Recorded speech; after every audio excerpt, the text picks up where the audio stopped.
Since I was 15 and my father gifted me Elantris, I've been a die-hard fan of Sanderson. I read all of his books. I recommended it to my family, my friends. My first video was summarizing Rhythm of War. It was passionate enough for me to start a Booktube channel, and I've been pitching Sanderson as my favorite author time and time again. And that's why it is so hard for me to realize that after the release of Wind and Truth, his latest book, Sanderson seems to be having a downfall. And because it absolutely breaks my heart, but I also understand most of the points and I also agree with some of them, I made this video summarizing the 4 main consistent critics I found on Booktube, Reddit, and overall on the internet. And I'm trying to do that as objective as I can. And let me explain that, because although I'm quite biased towards Sanderson, as I absolutely consider him such a keystone in fantasy, I also as a person have this ability that sometimes is good, sometimes not as good, that I really see lots of points in favor and in con. It's very hard for me to rant about something because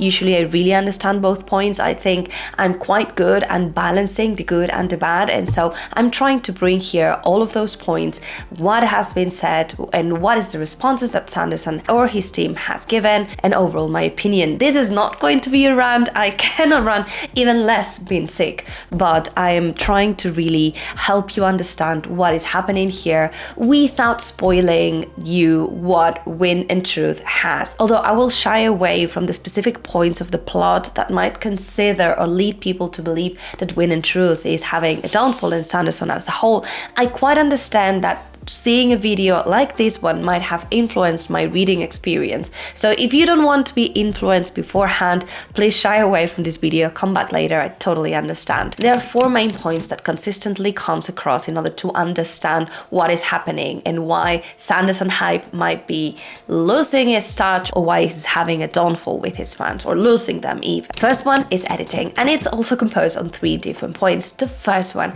it's the length. It's not only that Wind and Truth is 1,400 pages long, is a sharp increase if we go from the 500 pages average we had on Mistborn, and also an increase since Way of Kings, which was around 1,000 pages. But the major point here is that it felt long. I really believe that fantasy readers do not have a problem reading long fantasy books. I think we're here for it. We adore long fantasy series. We like it when things get messy, when we can get enough details, but we do not like necessarily when things get repetitive, which is the second point. And I guess it underscores the point of, it's not that it's long, it's that it feels long. For me, it's a book that felt short, honestly, because it was so many things happening, but I can agree that some points were repetitive. We get a lot of detail versus show thing. Some scenes or some key moments are repeated time and time again for us to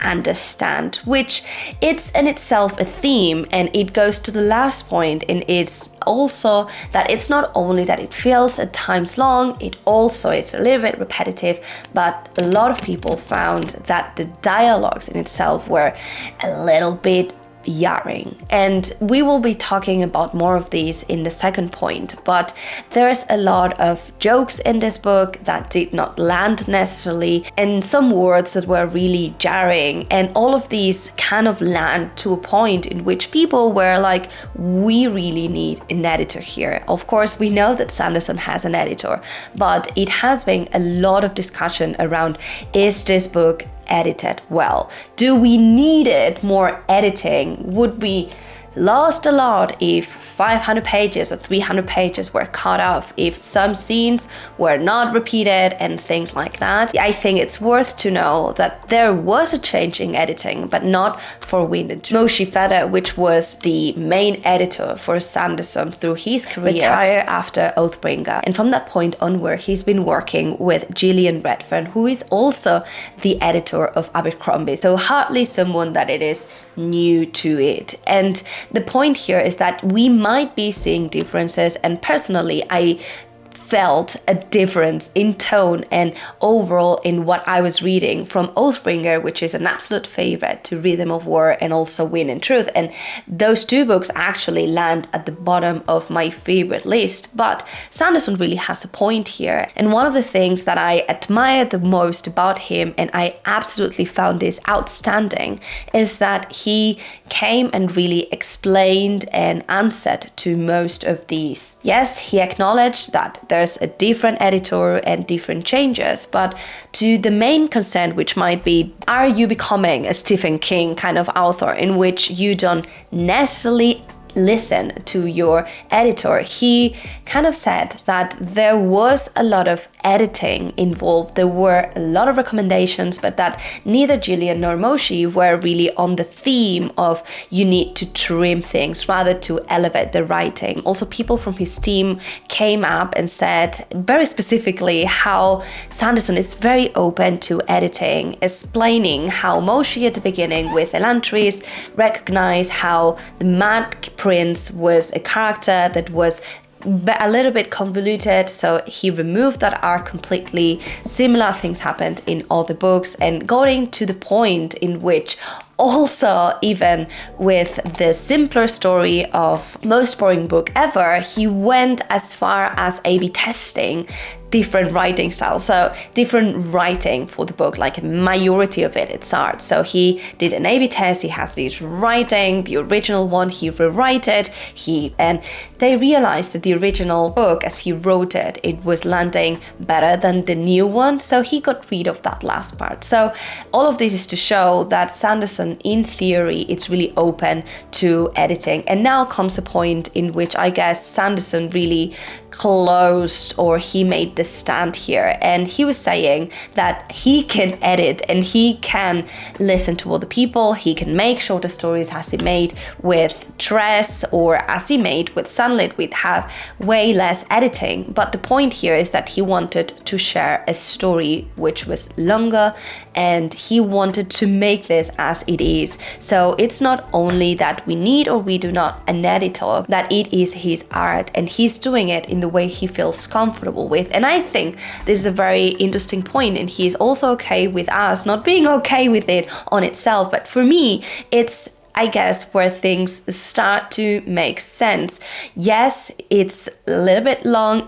For me, it felt short, and it was really addictive for me, although yes, some parts were repetitive. But if this is the kind of book that he wants to read, I guess it's to us to decide if we like it or we don't like it, and if we want to continue or not with the Stormlight. But it seems that he is okay with what he's writing, in the sense of the jokes, overall, the length, the pacing, all of it. He said though that he will have a look at the repetitiveness. He will consider if he's going too much or too hard with it, which I really, really admire. And I guess at the end of the day, it's just fair. Authors evolve. He has his grand view. It's fair to us to decide. So totally fair if you decide to not move forward. But Sanderson was really sharp on highlighting that there is no pressure to be added on the editor. The editor work was done, he considered it great, and it was back on him. I hope this brings a little bit clarity, and it allows us to go into the second point, which is also one of the main things that has been discussed, which is the prose. And in here, the different things, starting from lots of readers, me included, feel that the tone has shifted sharply between book 1 and 2. Most of us feel this, oh, I'm missing the idea of how Way of Kings and Words of Radiance were more tight narratives, and it felt a little bit more greedy, a little bit more dark. And what we have now, it's a little bit more of a wide story, which kind of like has this uplifting or more epic touch to it. And this also has been declared as Sanderson as a conscious decision. What he was able to do in Way of Kings and Words of Radiance was on purpose in order for us to really understand the characters, but that story has evolved, and what can be taught or shared set in book 1 and 2 with just fewer characters and tighter narratives cannot, and he will not do it in following books. That is not what he really wants, what the Cosmere as a whole story wants him and what he wants to tell with it. It's a little bit more broader, more epic in scope, which a lot of readers have imagined that kind of like being really similar to this Marvel MCU kind of world. And this leads to one of the main points in Prose, which is the modernization of the language. And this is such a huge point of discussion. I've been reading threads and threads and threads about it, and I must say, for me, it was jarring 2 times. It just with one word, therapy, but overall I felt all right with it. But the key or the gist of it is that it feels that as the story has progressed, the language on itself has been changing, and lots of readers have felt that reading Wind and Truth, it's not feeling as a fantasy as it felt at the beginning, and they're kind of missing that tone to it. And Sanderson also has been answering to this quite openly, and there are multiple points here. In one side, he kind of disagrees that this is happening. He went back, he read some chapters of Elantris, and he felt that the tone was kind of similar. Also with Mistborn, he thinks there were phrases that were also more modern, but more than that, he says that there's kind of like this philosophy. So for him, it kind of like makes sense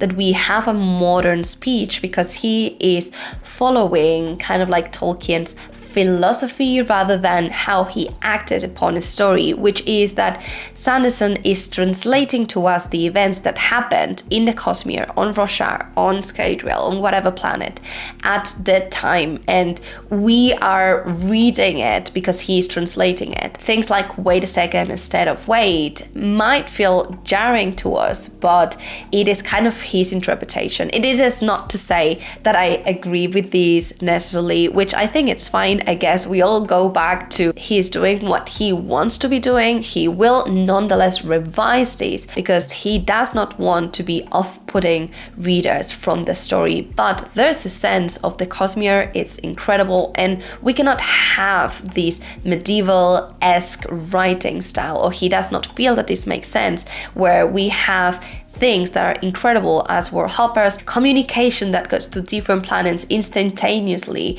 and I think that makes sense. He's building up a story to be each time more modern because we are kind of like understanding more of other worlds. As for me, this is not a point that I was really concerned with, especially because I don't know if I just fell for it or what happened. There was just the word therapy. Beyond therapy, I was not able to find in my reading experience, although a lot of other readers found it, and I think that's completely valid, all the points to get out of the narrative. And the last point of Prose, and with these I really agree with, that it is vastly different, and it is making a lot of fans going away from Sanderson, or rather what they loved from Sanderson, it's not what they are getting now, is the info dumping. In the first books, we've been not really understanding what we were having. There was a lot of information that was hidden, there was a lot of the journey, and now in book 5 we are discovering a lot of things that happened and that were just hinted, and it feels that the payoff that we get from what we were building up is a little bit rushed and it's over explained. There's these scenes, in my opinion, were fantastic when we are seeing these things that we've been theorizing and we've been thinking about, like what happened, why this makes sense, or this and that. It was fantastic, but it's true that it is a little bit different to go from I don't tell you almost anything, and Sanderson, even with Way of Kings, acknowledge that the curve in order to enjoy Stormlight was really sharp. It was really hard to get to it. He made a conscious decision, starting with the epilogue in which we had the heralds instead of going straight forward with Gavilar's feast, but he made it so because he wanted that sharp curve in order to enter.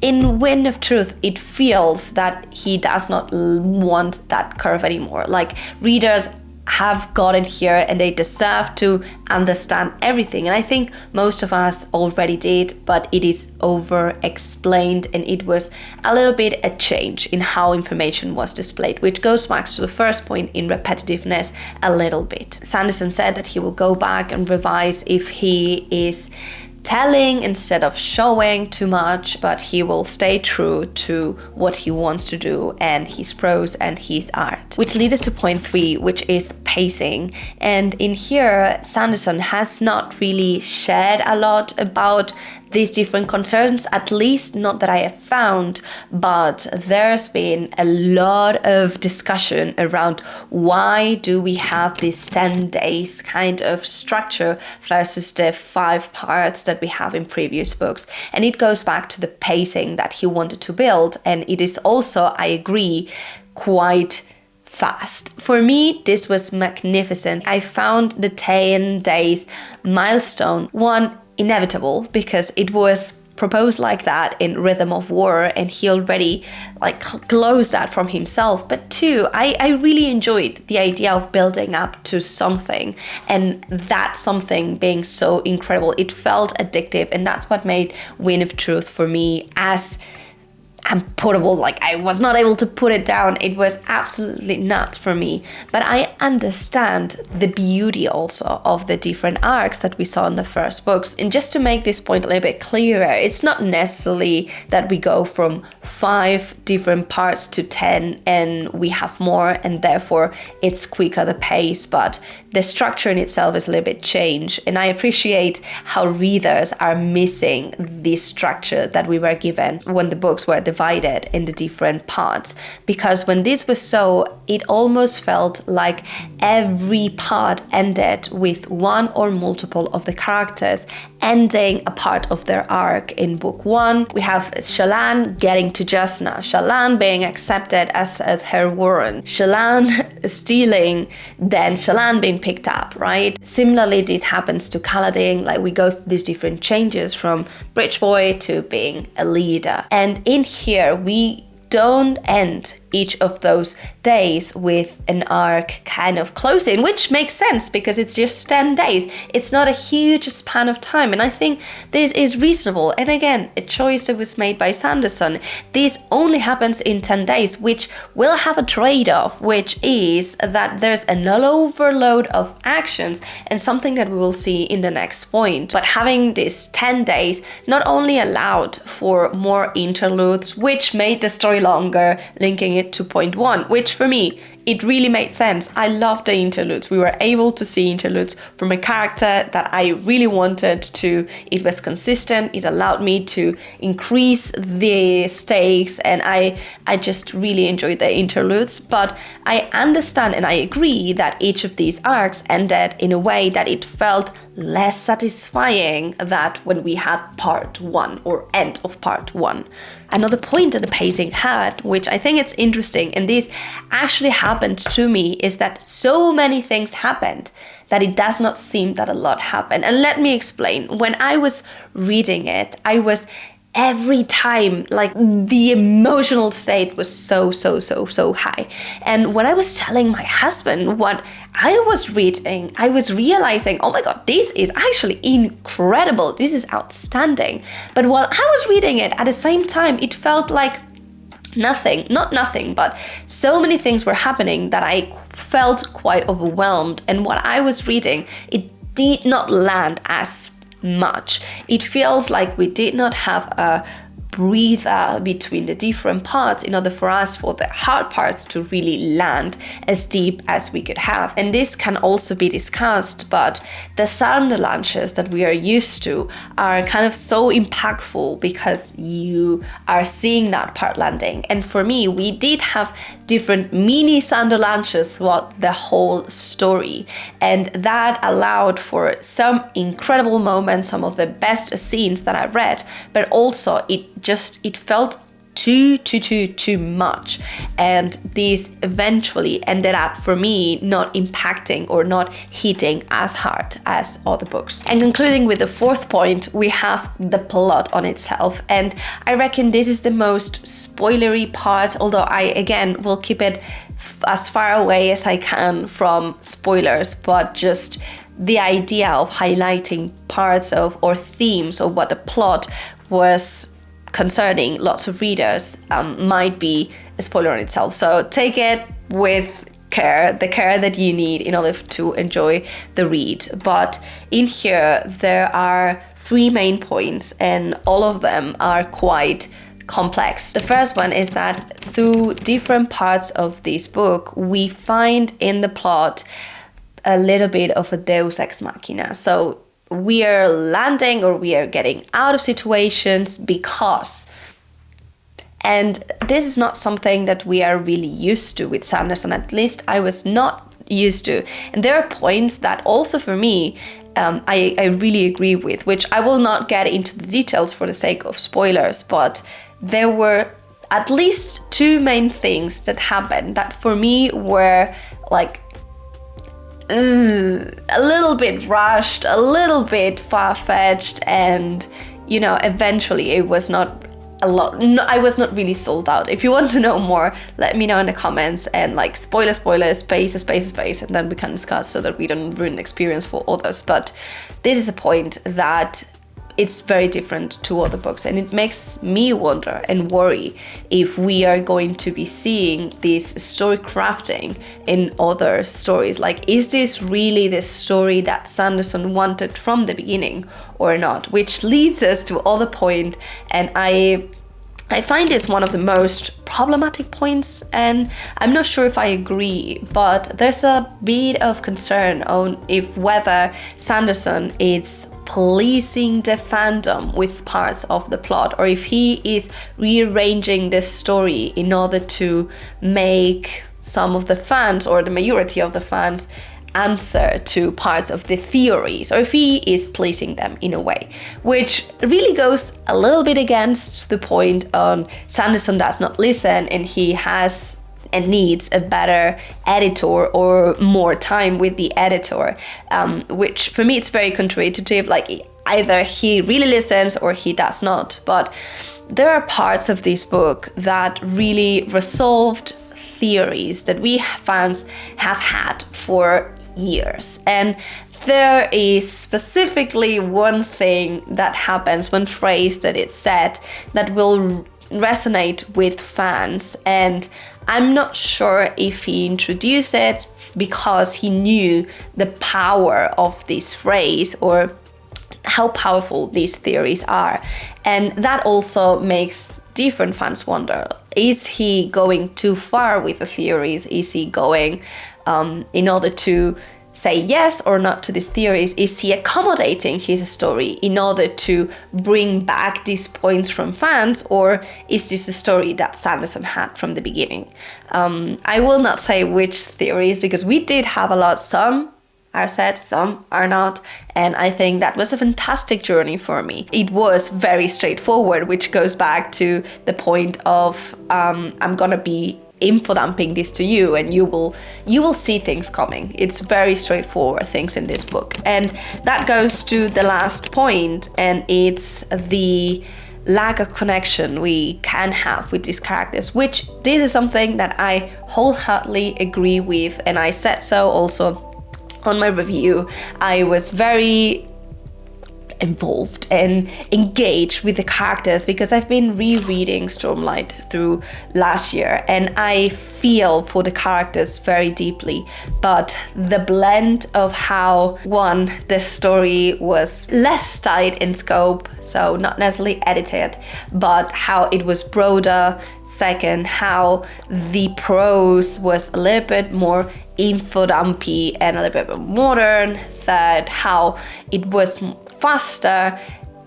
ultimately did not allow me to link as well with the characters. And not necessarily that their arcs were not great, because some of the characters end in such an incredible way, but it's just, again, how emotionally I was able to link with them. So I can tell you what happened, and it is amazing and it is incredible, but for some reason I was not able to link with them.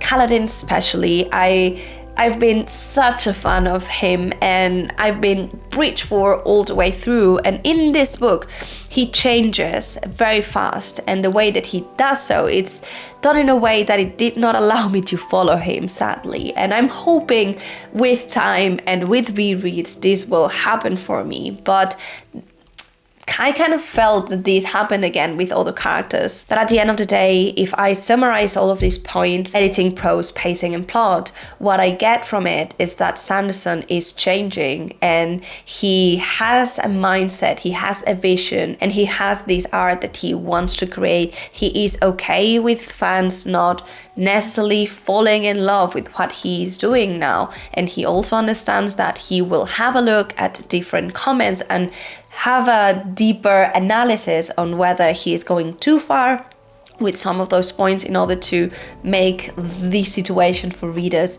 more approachable, which is something that I absolutely adore and love from Sanderson. And this is my final point. I think Sanderson is excelling at being straightforward, transparent, and he knows how important he is for the community, for not only the fandom, but the fantasy genre, right? Like, he made the Kickstarter with the secret projects, and they were like hit instantaneously, surpassed every revenue that was expected, and he is just massing so many changes. He's such an important piece, and I still think that he is having this mindset of being empathetic, of being responsive, of listening to other people, and to really respect and to try to build things that he believes in, but also listening to people. This does not mean that he will change what he wants, but he will do it differently. And honestly, this makes me respect him more than ever.